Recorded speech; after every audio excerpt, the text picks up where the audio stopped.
Hi everybody, Amber here from Atomik Photography, bringing you tips and tricks on beauty, fashion and travel photography.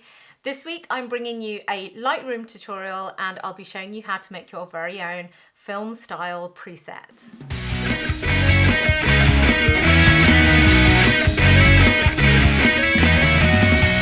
So, as you guys might know, there is a storm in the UK at the moment called the Beast from the East. So all shoot plans have been sort of postponed at the moment. I was supposed to be shooting a press event this week and unfortunately that got cancelled, and that was going to be my vlog this week. So instead I'm bringing you a Lightroom tutorial. In this one I'm going to be showing you how to make a preset. So the first thing to do is to choose your image, pull the image into the develop panel, and then I'm going to start off by just bringing the temperature down a little bit in this image and pulling the exposure up a bit. And then I'm going to go straight into the tone curve. So basically what the tone curve, putting an S curve, and I'll show you how to do that. Putting an S curve gives it a little bit of a matte film effect, a bit like filters that you see on Instagram. And you can build your own filters in this same method. So I'm just going to throw down an S curve. It's going to be quite a shallow one. So I just pull that point up, and then this point comes down.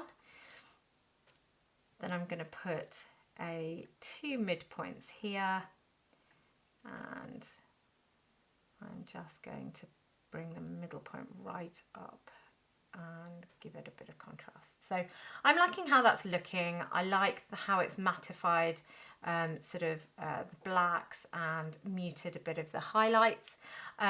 So I'm now going to go back up to the contrast and just pull it down a little bit so that she doesn't look so high contrast. And then I am basically going to look at some of the colours in the image. So I want it to be quite matte and muted, fairly neutral looking. So what I do is I normally go for a bit of a balance between pushing up the vibrance and pulling down the saturation, or vice versa. And in this case, I'm going to pull the saturation up a little bit, and I'm going to bring, actually I'm going to pull the vibrance up, and I'm going to pull the saturation down. And you start to see that actually it mutes and neutralizes some of the colors in the image. I then go into the HSL panel, the hue, saturation, illumination panel, and I tend to work in the saturation part of it. And this is how I can bring up or down the colors selectively. So I want to bring her skin color down a little bit more again. So I'll pull the oranges down, and I want that green dress to really pop. So I will bring the green up a little bit.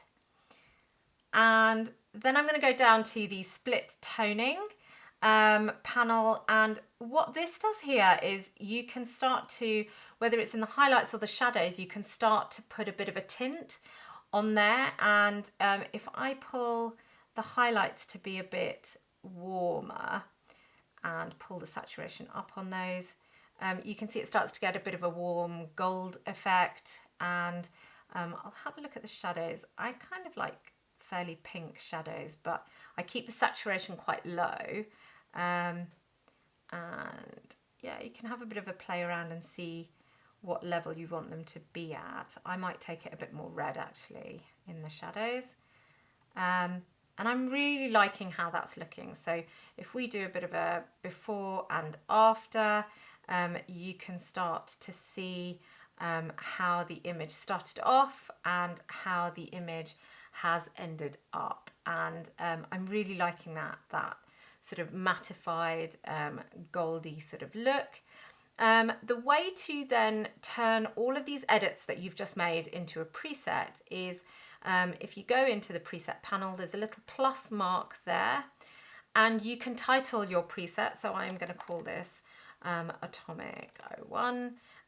You put it in the user folder, user presets, so all of your user presets can be in a folder together, and you can tick all the boxes for the changes that you made that you want to be part of this preset. So I'm going to create that.